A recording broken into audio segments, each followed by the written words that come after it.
Welcome to Saturdays at 7, Christian Scholars Review's conversation series with thought leaders about the academic vocation and the relationship that vocation shares with the church. My name is Todd Ream. I have the privilege of serving as the publisher for Christian Scholars Review and as the host for Saturdays at 7. I also have the privilege of serving on the faculty and the administration at Indiana Wesleyan University. Our guest is Anna Bonta Moreland, the Anne Quinn Welsh Chair, Director of the Honors Program, and Professor of Humanities at Villanova University. Thank you for joining us. Delighted to be here, Todd. I'd like to begin our conversation by discussing the opening plenary address you gave before the Assembly of the Association of Jesuit Colleges and Universities in 2024, an address entitled, "What Do We Owe the Church?" You begin by contending the way to address the crisis in higher education, as well as the crisis facing emerging adults, is to leverage the transformative nature of what an Ignatian education can offer. Why do you think Jesuit schools are hesitant to leverage such a form of education? Great question, Todd. So Jesuits aren't the only ones who are hesitant in Christian higher education to leverage their rich theological traditions that they come from. But in some ways, they're the most suited. The Ignatian vocabulary is the most suited to the vocabulary of higher education. In particular, the practices of spiritual discernment, I think, are just beautifully adaptable to professional discernment. And if there's one thing that college is about today, it's about professional discernment. So they've got this beautiful adaptability, but yet, as you know, the hiring practices of the last 50, 60 years at Catholic and Christian universities has been such that the percentage of faculty who are actually committed to the Christian tradition has been reduced. So there's a sort of wider bandwidth of vocabulary and a shyness about not being welcoming. But in that address and at Villanova, I try to be both steeped in the Christian language and Christian tradition, but that married to a radical hospitality. What do you think then other Catholic colleges and universities sponsored by other orders, by dioceses, et cetera, as well as you noted, Christian college universities, which are also certainly shy at times about drawing from their traditions in ways that can provide this transformative education. What do you think we can learn from that Ignatian understanding of education that might be well received in other contexts and serve other contexts well? So I think Ignatian universities have been ahead of the curve, asking themselves the question, what makes an Ignatian university Ignatian? They've been asking that question for decades. I'd say since at least the 90s. Mhm. And that's a question that takes a long time to answer. I think other universities have been a little later to that conversation. And it's a really important conversation to ask within each religiously committed university. Mhm. And I would, one of the things that I've benefited from greatly is the mission examine process that in Jesuit colleges and universities have That's engaged right. in recent years that seems to be in their own unique way provide a template or model for other schools to think about what their traditions then offer, in that concept too. So, That's exactly right. yeah, thank you. You also argue at the beginning of your address that you want to turn the title that you were given for that address sort of on its head, or at least on its side. Title being, "What Do We Owe the Church?" In particular, you argue that Jesuit institutions, as well as Catholic college universities, are the church. In what ways are these institutions then the church, or reflective of the church? I didn't mean to suggest that academic freedom wasn't a thing, right? The first thing that faculty at Catholic universities go to is academic freedom. I fully embrace academic freedom. And yet, it seems to me that Catholic universities are part of the ecclesia. They don't stand apart from the ecclesia. They're grounded in the ecclesia. They serve the church. They serve the wider society, and they're a particular witness and a particular outgrowth of this rich intellectual tradition. So even the question, what do we owe the church? It hides within it a standing apart that I was Mhm. objecting to. Yeah. What efforts do you think it'll take, to reconnect that relationship? Person to person, I mean, I think the loss of trust across so many sectors in US society emerges from a loss of personal relationship. And there used to be a time where the local bishop and the head of the local Catholic college had engaged more. Mm, Now, both of those jobs have gotten really complex, really difficult, a lot of demands and important demands for both of those jobs. So there isn't that same sort of time and attention given to the relationship between the Catholic university that resides in a diocese and the head of that diocese. I think it's time to revive those relationships. But I understand the challenges that are real on yeah, both of those sides. yeah. What practices do you think might be the greatest aids then to fostering that reconnection, given the limitations that we're also talking about too, at least for senior officials? I hate to say that meals are the answer to everything, I'm Todd, okay but with that you personally. know, meals are the answer to everything. I mean, I think there is nothing replaces a conversation that emerges over a meal, it seems to me. And if it can't be a meal, it could be a coffee, it could be drinks, it could be anything. But again, it's that understanding each other human to human should be the sort of central relationship out of which then whatever issues emerge with respect to the university and the local ordinary, those can be addressed. If there is a relationship of trust, quite frankly, there's a relationship of distrust Mm, a lot of the time between the heads of Catholic universities and the local ordinaries. And sometimes earned, sometimes not earned. The situations are varied, but there should be a hermeneutic of generosity on the part of both. yeah.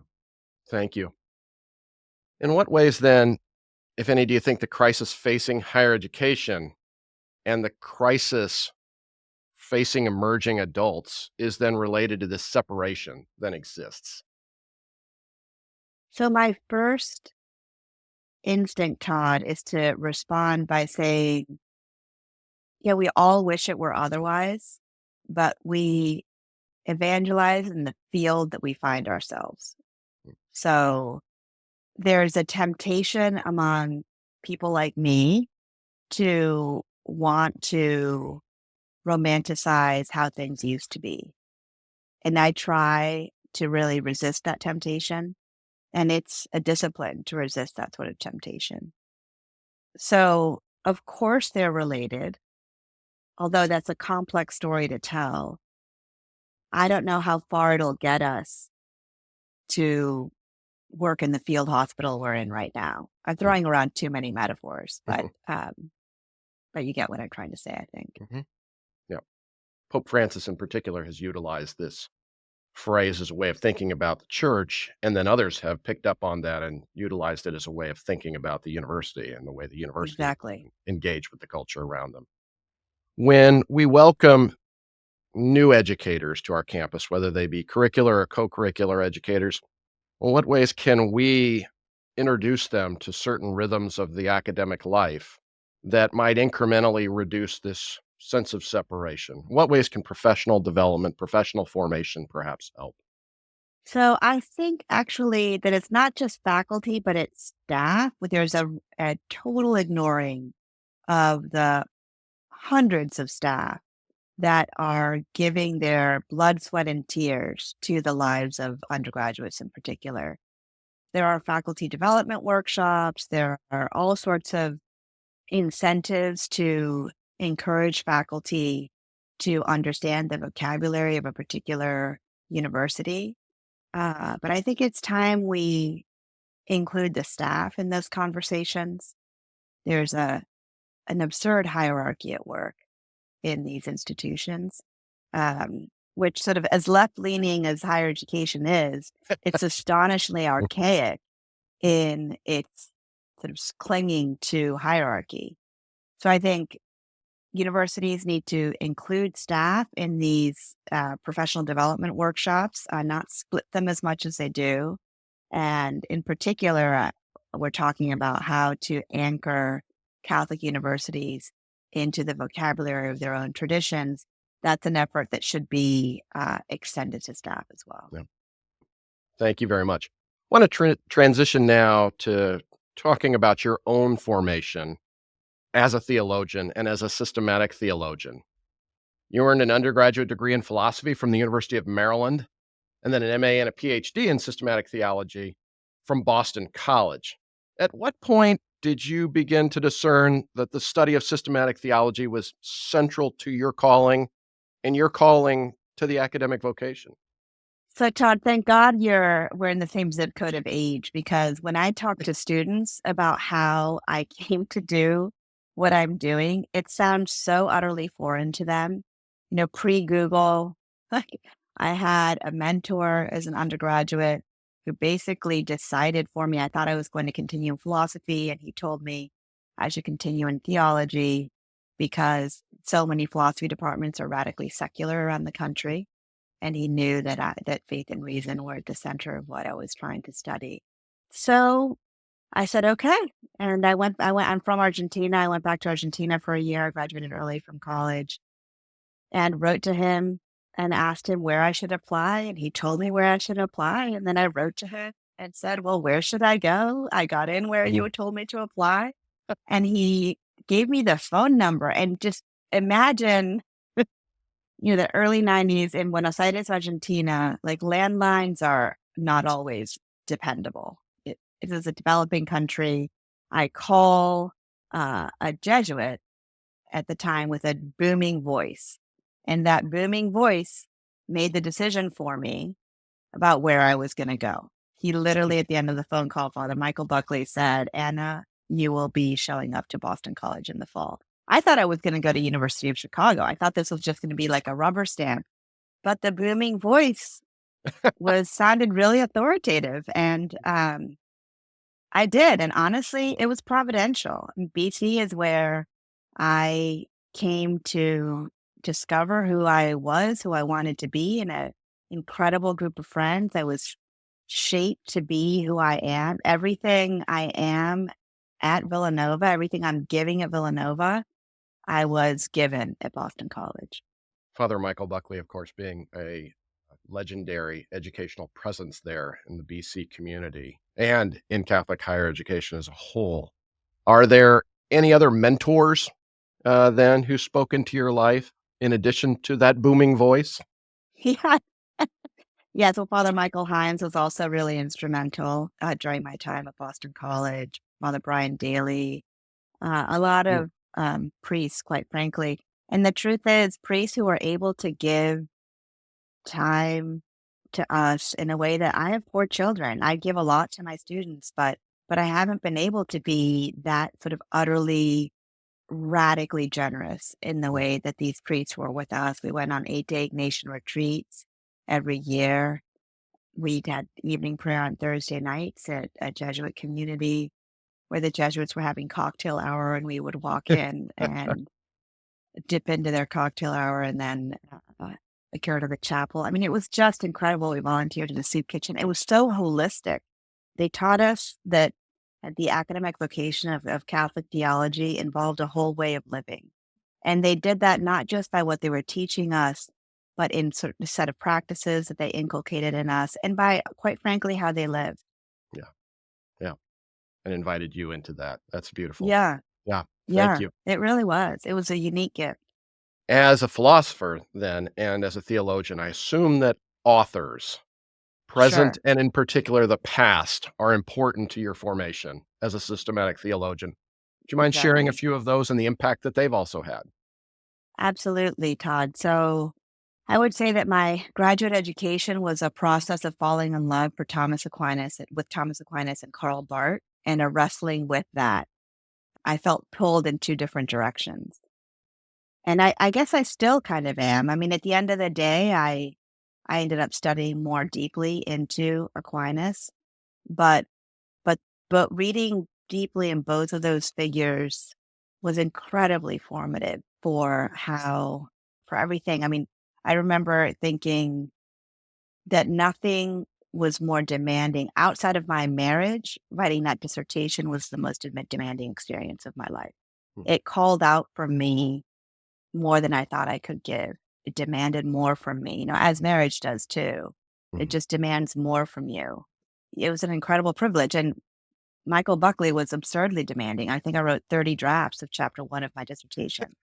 So, but I thank him for it, right? I mean, it was because he was so demanding that he taught me to dig more deeply than I wanted to at that time. Yeah. Who then introduced you in particular to Karl Barth, if I may ask? George Hunsinger, Okay, at Princeton the Theological Princeton Seminary. Seminary. So Andover Newton Theological Seminary is in Boston, near Boston College. It used to be a joint program, the PhD program there. And George came, I think, to teach a January course at Andover Newton. Hmm. Somehow I fell into going into it, got really hooked, asked Mark Heim to do an independent study with a couple of us Catholic rogue graduate students who wanted to study Barth. And Mark was incredibly generous and did an independent study with us for a long time. And then we ended up inviting George to Boston College and developing a relationship there. He ended up coming to our wedding. George was incredibly formative as well to my theological development. Again, not just intellectually, but also as a witness Hmm. himself to Christian faith. I mean, I think the John Henry Newman's distinction between notional assent and real assent has stayed with me as well. So the life of the mind is really important to me, but the people that I gravitate toward are the people who are committed to a life of real assent. Hmm. And George is one of those people. Yeah. Thank you. I couldn't help but ask where Right. those rogue graduate students, Catholic graduate students, as you called them, may have come into contact with Karl Barth, and who in particular introduced his work Yeah. to you. As noted at the outset of our conversation, you serve as the director of Villanova's honors program. Would you describe the educational commitments that define that experience for students?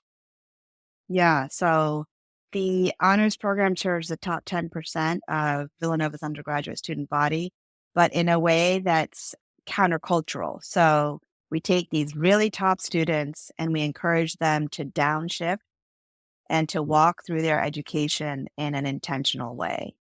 That is a lot of the effort of what we do in the honors program. We have a series of developmentally appropriate courses that help them begin their college experience downshifting, walking intentionally, turning that sort of backpack to briefcase experience that a lot of universities have into a deeper professional discernment Mm. practice, and then preparing them for life beyond Villanova in a fully flourishing way. And so I teach a capstone course called Shaping an Adult Life that has three components: the meaning of work, leisure, they don't know how to spell leisure, and relationships. And it's out of that experience of teaching that course and the series of courses that Tom and I ended up writing the Young Adult Playbook. In what ways do those commitments, because they have echoes of what we talked about in terms of Ignatian education earlier, but in what ways do they reflect Villanova's Augustinian charisms?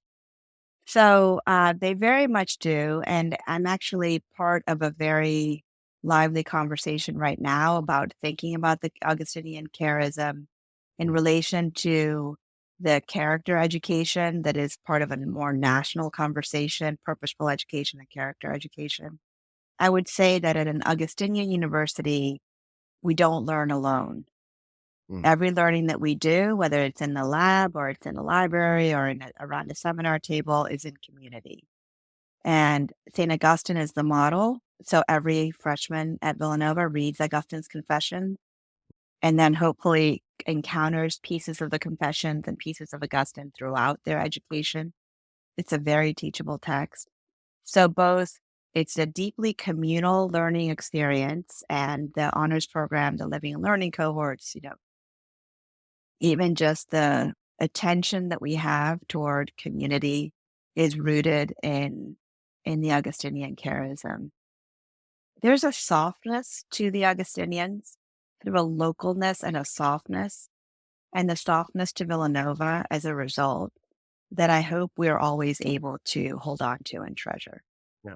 Can you say a little bit more about that softness and perhaps points of contrast to other orders or other institutions?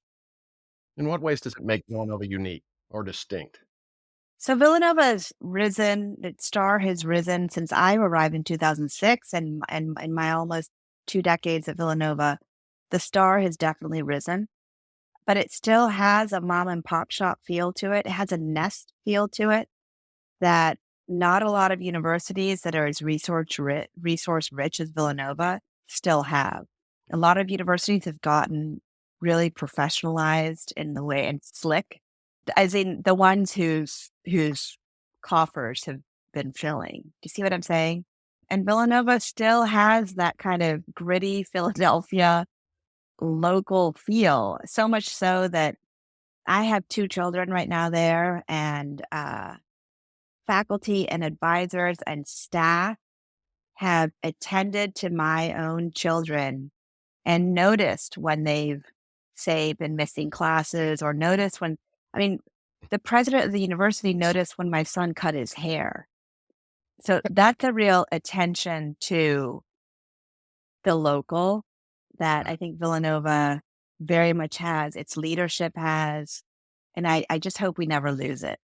You have a president there who you mentioned notices when young people cut their hair and, uh, also directs the student musical each That's right. at least as often as his schedule will allow, and I guess his de That's from right. what I understand, his desire is great for his schedule to allow this each spring. Yes. Yes, So, absolutely. yeah, not heard of many university presidents that, No, continue to invest in their academic homes in the ways that Father Donahue does there at that's Villanova. right. That's Yeah. exactly right. Want to ask you about one thread of your research, and in particular, the relationship shared by Islam and Christianity. In 2020, the University of Notre Dame Press published Muhammad Reconsidered, a Christian perspective on Islamic prophecy. What led you to pursue that particular exploration of Islam and do so from a Christian perspective? So that's a really good question, Todd, because if you look at my intellectual trajectory, it's not automatically intuitively explained. I was trained as a systematic theologian. And in fact, that book is a work of Catholic theology. It's just Catholic theology in the branch of the theology of religious pluralism and dips into comparative theology. My first year at Villanova in 2006, I taught this horrific course called, I don't know, Medieval Models in Interreligious Dialogue. So it was a course on Thomas Aquinas, Ibn Sina, and Maimonides. And I wanted to do this sort of medieval, because I knew something about that.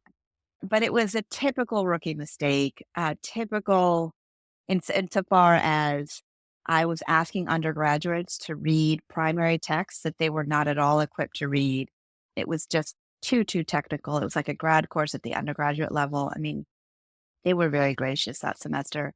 But when I went around to teach it the second time, second year, like a week before the semester started, I just thought to myself, I can't do this again. So I looked on the internet and I found a syllabus of a guy at NYU, an historian of religion, who taught a course on the birth and early development of Judaism, Christianity, and Islam. I contacted him and I said, his name was Frank Peters, and I said, "Do you mind if I teach your course?" And he had a series of books. He said, "No problem." He sent me the syllabus, the exams, everything. He was a resource throughout. I started teaching this course that I was utterly ill-equipped to teach, utterly ill-equipped. But I learned an insane amount in the process of teaching this course for over a decade. And I rewrote that syllabus, I think, at least 6 times. In the process of, and mind you, this is in the early noughts, right? So students knew that they were ignorant about Islam, but they were intimidated to learn about Islam, right? And so this was a soft entry because they thought they knew something about Christianity. Now, it turns out they learned a lot about Christianity in this class as well. So these pedagogical questions of how to teach a holy text that is outside my tradition, because I had students read pieces of the Quran, in a course. I didn't want it to be a sociology of religion course. I didn't want it to be simply a history of religion course. I wanted students to have a sense of the fact that these texts they were reading were live. They're part of a community of faith that either kneels or falls fully prostrate in front of these texts, before these texts. So that pedagogical question, how to teach a sacred text that's not sacred for my tradition, led me to go back to my own tradition, to read documents of Vatican II, go back to Thomas Aquinas on prophecy. Mm. And I wrote a series of articles, and then it fully flowered into this book to answer that question of how Catholics should approach a sacred text other than their own, namely the Quran. And it sort of morphed into this question about prophecy, who is a prophet? And it sort of shifted from the Quran to Muhammad as a prophet. And it's a very narrow argument that Thomas Aquinas on prophecy to the pretty radical claims Catholics make at Vatican II about how Catholics and Muslims adore the one God together, for example. That's a question I think left open from Vatican II, how that is. And even draws from this corner of theology that nobody pays attention to anymore, namely called private revelation, which is how Catholics understand what it means for Mary to appear to children, say, on a mountaintop, how we make sense of that encounter in light of the closing of the canon. And so it's a very theoretical, narrow point that Catholics should, in principle, be open to the possibility of the prophecy of Muhammad, not wholesale, but at particular moments. And to get there, I do a very careful analysis of Aquinas on prophecy. I talk about Caiaphas, for example. Caiaphas speaks prophetically, and yet he's condemning Jesus to death, right? If I may ask, do you still teach this course? I don't, because I Okay. barely teach anymore. In what ways, when you were teaching that course, then did working through this book then impact how you approach that course? And it became a more theological point of interaction. But absolutely. No, absolutely. The course is teaching the course is what sort of gave rise to the writing. I thankfully have never asked my students to read that book because it would have repeated that same mistake of year one teaching. But then the course became full throttle theological. It moved away from the historical trajectory. And it was an exciting course for students. It was a really popular course. And I learned a ton teaching it. And I was really grateful to my department that it gave me the freedom to Mm. teach this course that was just far from my field of expertise. And yet that experience really deepened my own theological trajectory. Yeah. Thank you. Thank you very much. I want to turn now to talking about your most recent book, one that you mentioned just a few minutes ago in brief, but published in 2024 by Catholic University of America Press and co-authored with Thomas W. Smith. Your most recent book is The Young Adult Playbook.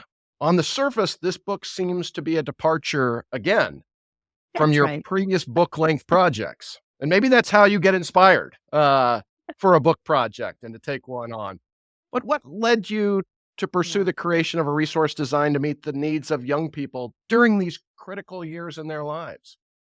So, Todd, I don't know about you, but a lot of my academic life has developed kind of by happenstance and accident, it seems. And I had just finished the Muhammad book. I was teaching this course, Shaping an Adult Life, and the student response was almost visceral, like I had put my finger on a raw nerve of their lives. Their Mm. response to the course was just astonishing. It threw me back on my heels.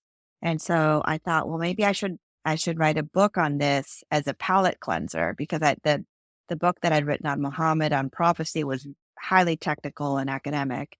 So this was just supposed to be a one-off. And my friend Tom had given a lecture at Villanova, which was very, very much in spirit with what I was thinking about writing on. And we were part of this curricular initiative together and we're really good friends. So I walked into his office and said, Tom, do you want to write a book with me? And he said, sure. I'd never co-authored anything, neither had he. We had no idea what we were doing. That summer we got together and started throwing spaghetti against a wall. And honestly, what emerged, it was a graced experience working together. We have different strengths. We played to each other's strengths. We read every word of that book to each other out Mm. loud. It was incredible. And then it ended up being not so much a one-off, but very much part of who I am too, because along these 2 decades, I've listened to my students. They've been in my office a lot. Teaching is so much more about listening than it is about speaking. And they're in crisis, right? We know that. Not higher education is in Right. crisis, and emerging adults are in crisis. And so I've been growingly concerned about them. And the book is a way to try to reach young adults in a way that I don't teach, that I can't teach in the classroom. And so the book ended up being a much bigger deal than we thought it would be.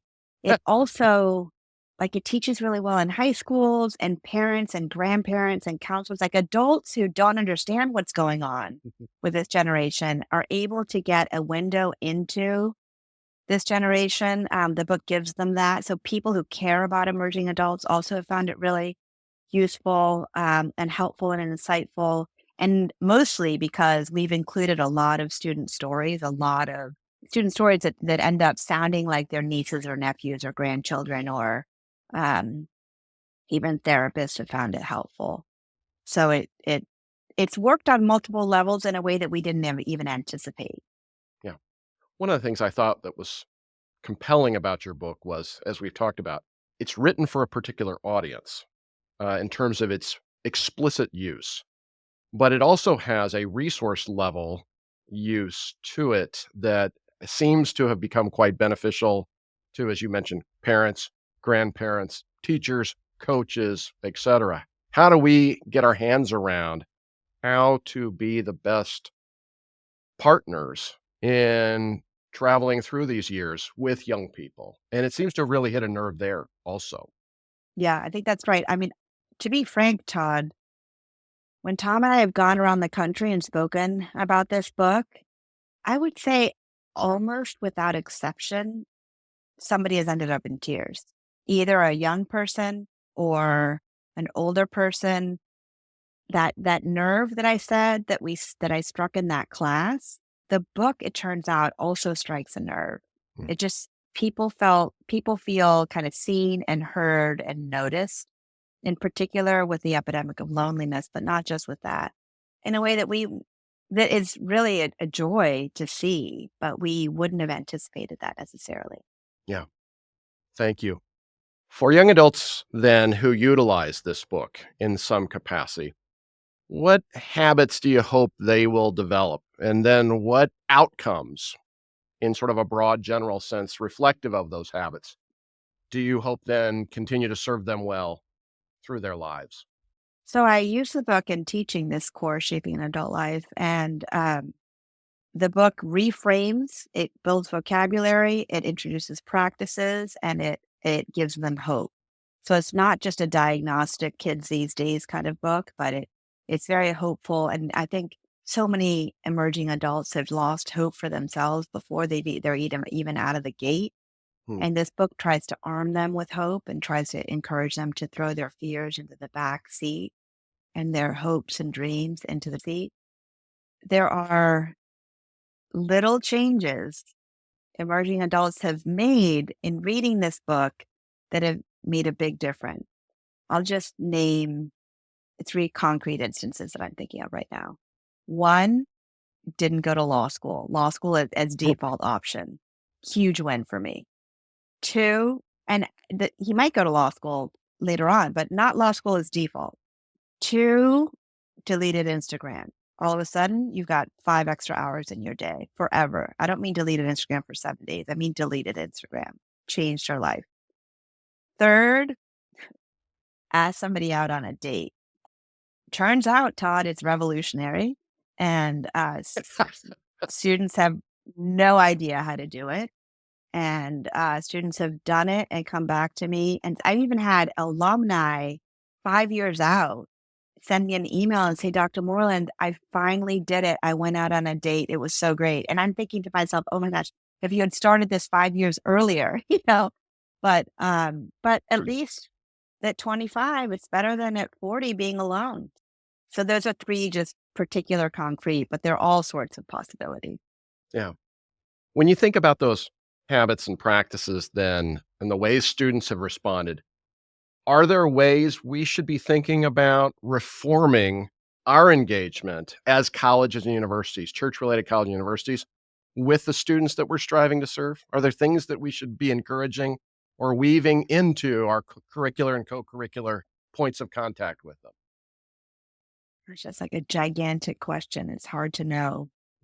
One of the things that we can do is align our efforts. What's happening in student life, in the career center, in the classroom, in the cafeteria, should be much more broadly aligned than it is. Right now, we have a let 1,000 flowers bloom approach, and that's my default approach. But if we really did think about what the career center is pushing versus what's happening in the classroom and what happens in the dorms, if we brought together, again, it's part of this, what I talked about earlier, bringing staff and faculty more together to feel part of one enterprise together. If we aligned our efforts more broadly, I think we would be more successful.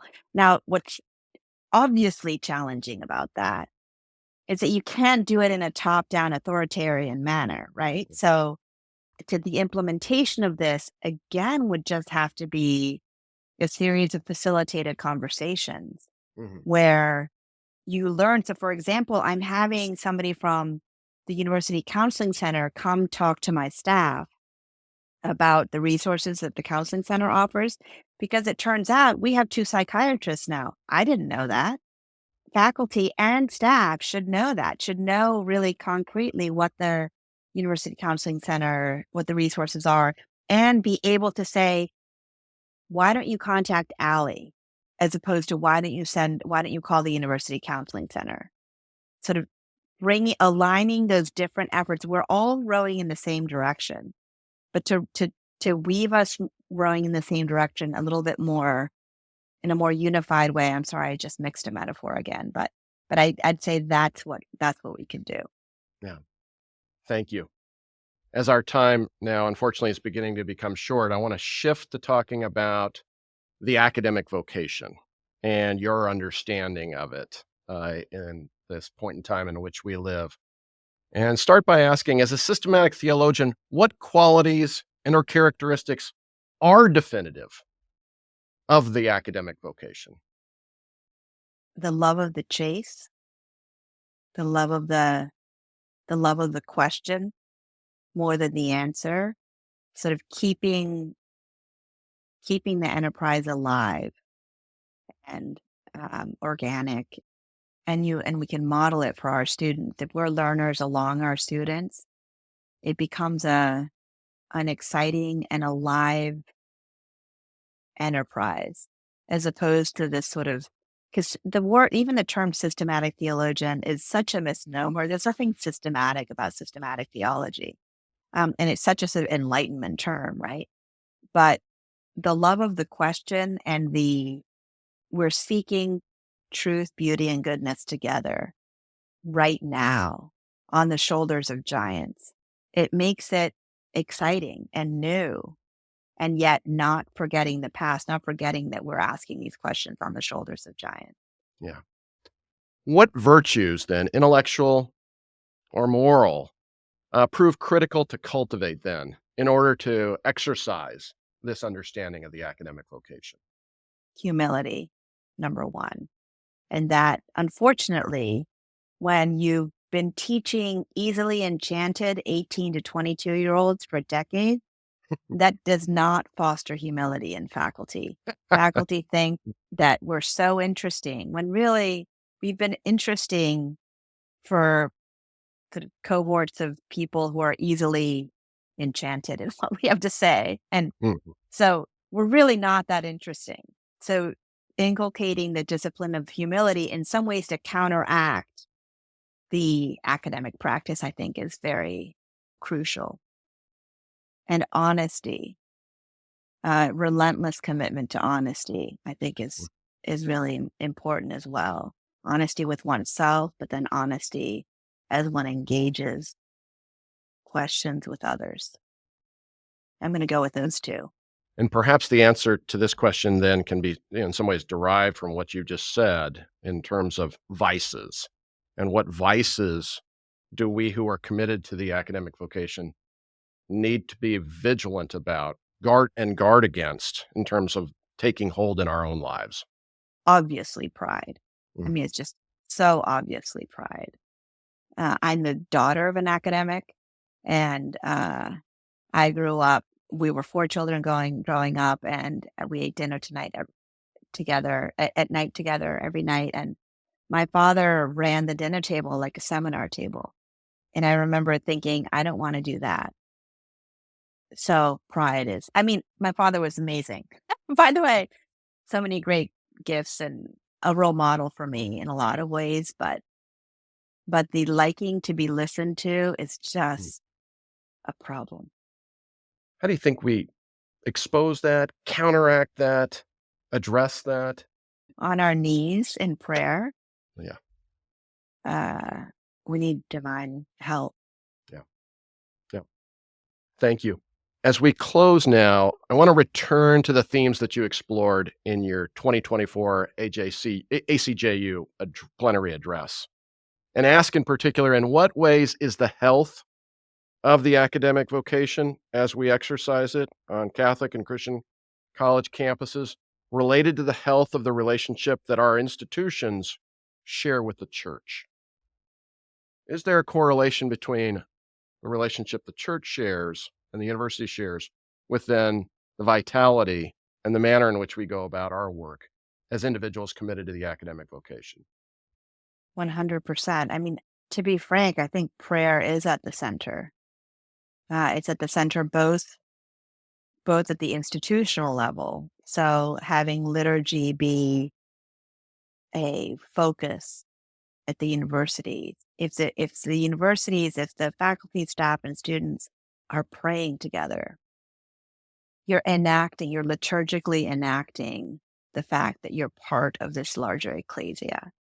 And you're praying with the church, you're praying through the church, you're praying in the church.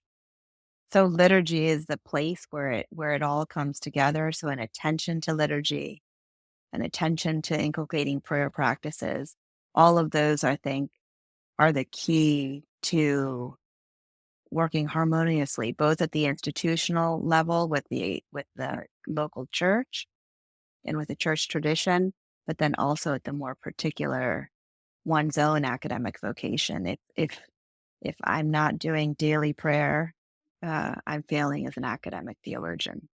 Thank you. An important point for all of us to consider as we think about how we go about the paces of our work. The guild that we serve, but most importantly, the students who we serve in Yeah. our classes and in our interactions with them. Thank you. Our Thank guest you, has Todd. been Anna Bonta Moreland, the Anne Quinn Welsh Chair, Director of the Honors Program, and Professor of Humanities at Villanova University. Thank you for taking the time to share your insights and wisdom with us. Thank you, Todd. Thank you for joining us for Saturdays at 7. Christian Scholars Review's conversation series with thought leaders about the academic vocation and the relationship that vocation shares with the church. We invite you to join us again next week for Saturdays at 7.